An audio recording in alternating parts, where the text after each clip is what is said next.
President Trump signs executive orders limiting federal agencies' power and expanding access to IVF.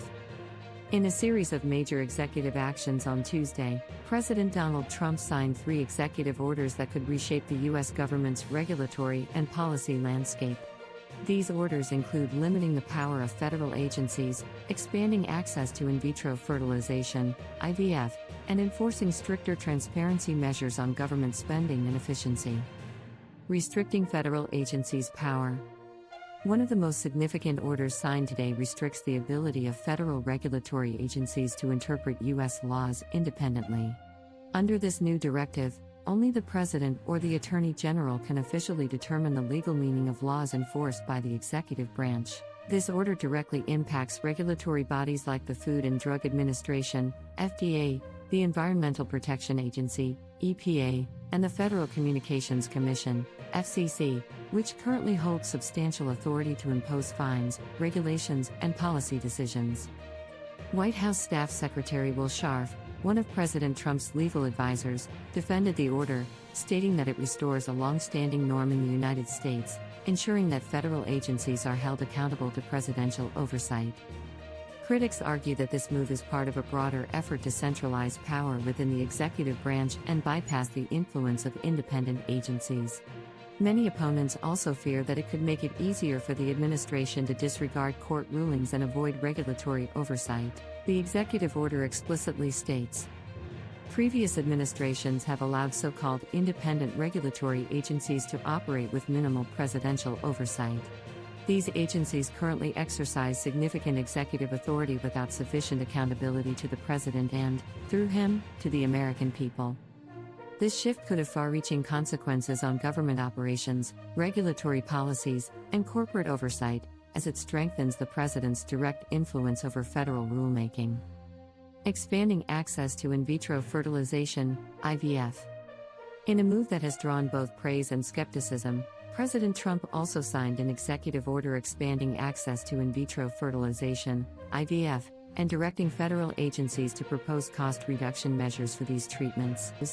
The order acknowledges the financial burden of IVF, which can cost between $12,000 and $25,000 per cycle and is often not covered by health insurance.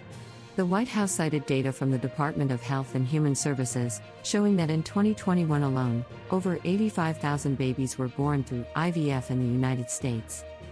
President Trump, who has previously referred to himself as the father of in vitro fertilization, emphasized that the government should support families in their journey to parenthood. My administration recognizes the importance of family formation. As a nation, our public policy should make it easier for loving and hopeful parents to have children, the executive order states. Within 90 days, Vince Haley, the president's domestic policy advisor, is expected to provide a list of policy recommendations aimed at making IVF more accessible and affordable, government transparency, and crackdown on wasteful spending. Alongside these 2 major directives, the president also signed a memorandum requiring all federal agencies to report instances of waste, fraud, and abuse in government programs. This initiative seeks to enforce greater accountability and provide the public with a clearer understanding of how taxpayer dollars are spent. According to Will Scharf, the memorandum imposes radical transparency requirements on all government departments, demanding detailed reports on budget efficiency and identifying programs that could potentially be eliminated due to excessive costs or ineffectiveness. New tariffs on automobiles and pharmaceuticals. In a separate policy announcement, President Trump declared that the United States will move forward with imposing a 25% tariff on foreign automobiles and pharmaceutical products starting April 2nd. However, he did not specify which countries would be affected by these tariffs. Trump stated that foreign car manufacturers could avoid these tariffs by relocating production to the United States. If they come to the U.S. and build their plants or factories here, there's no tariff. We want to give them that opportunity, Trump said during a press conference at his Mar-a-Lago resort in Florida.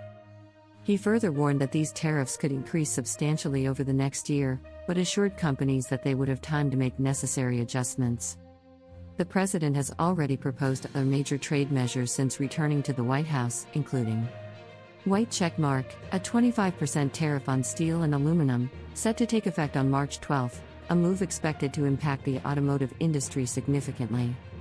White check mark, a 25% tariff on all imports from Canada and Mexico, though enforcement has been delayed until March 4 as negotiations continue over drug policies and immigration concerns. White check mark, an additional 10% tariff on Chinese imports, implemented earlier this month. These actions reflect the president's continued push for economic nationalism, aiming to protect U.S. industries while putting pressure on international trade partners. Political and public reactions. As expected, these executive orders have triggered mixed reactions across the political spectrum. White check mark, supporters praise the decision to limit federal agencies' power, arguing that it reduces bureaucratic overreach and increases government accountability. White check mark, advocates for IVF access welcome the president's initiative but question whether the proposed measures will actually make treatments more affordable. White check mark, critics warn that Trump's tariff policies could escalate global trade tensions, affecting both consumers and businesses. White check mark, legal experts express concerns that limiting agencies' authority could undermine essential regulations in areas like environmental protection, healthcare, and financial oversight. What's next? The coming weeks will be crucial in determining the impact and implementation of these policies. With international negotiations underway and legal challenges likely to arise, the effectiveness of these executive orders remains uncertain. As always, we will continue to provide in-depth coverage and expert analysis on these major developments. Stay tuned for updates as this story unfolds.